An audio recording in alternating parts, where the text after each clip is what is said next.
როგორც კურიერს 9 საათზე ყველაფერი ერთ ვირტუალურ სივრცეში ერთწლიანი მუშაობის შემდეგ იუსტიციის სამინისტროს ვებგვერდი მზად არის ტექნიკურად რთული, თუმცა მომხმარებლისთვის მარტივი მენიუს მეშვეობით მოქალაქეების სახლიდან გავსვლად 10 სახის მომსახურების მიღება შეძლებენ.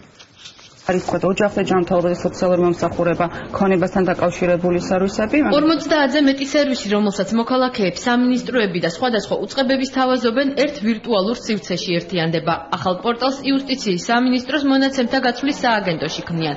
მოქალაქეებს სხვადასხვა მომსახურების მისაღებად რამდენიმე სამინისტროში ან იუსტიციის სახლში მისვლა აღარ დასჭირდებათ.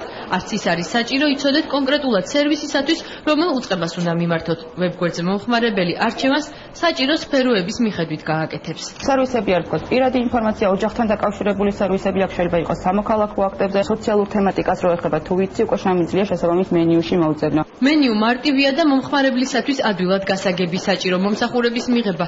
ერთი ვებგვერდიდან დისტანციურად რამდენიმე კომბინაციით მსოფლიოს ნებისმიერ კუთხეშია შესაძლებელი. შედის თავის პირად გვერდზე ახდენს პირად იდენტიფიცირებას ბარათის საშუალებით და შენ ერთ ფანჯარაში ერთ გვერდში გაქვს მოცემული ყველა სამთავრობო სექტორის სერვისი, რაც არის ელექტრონულად ხელმისაწვდომი.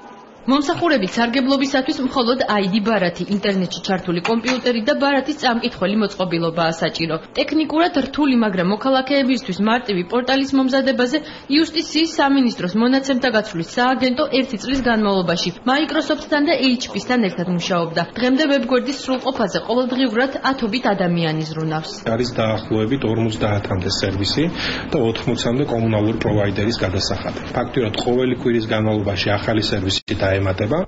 ახალი ვებპორტალიდან კომუნალური გადასახადებისა და ჯარიმების შესახებ ინფორმაციის მიღება და გადახდაც იქნება შესაძლებელი. ეს იუსტიციის სახლის ვირტუალური ვერსია, რომლითაც კომპიუტერული ცოდნის გავრცელების პროექტში ჩართული სხვადასხვა სოფლის მოსახლეობას მარტივად ისარგებლებს. ნებისმიერ საქართველოს მოქალაქეს, რომელიც გარკვეულ პროდუქტ შექმნის, რომელიც უნდა შესთავაზოს დანარჩენი მოქალაქეებს ამ პროდუქტების გაყიდვის, გატანის მიწოდების შესაძლებლობას ქმნით ჩვენ ფაქტობრივად. ანუ ვებგვერდი, რომელსაც ჩვენ ვაკეთებთ, ფაქტობრივად თავიდან ბოლომდე მოიცავს ყველა იმ რესურსს და იმ პლატფორმას, რომ მაქსიმალურად საზოგადოება ჩაერთოს ამ განვითარებაში. მოქალაქეები სახელმწიფოსთან გამარტივებულ ვირტუალურ ურთიერთობას 17 მაისიდან შეძლებენ.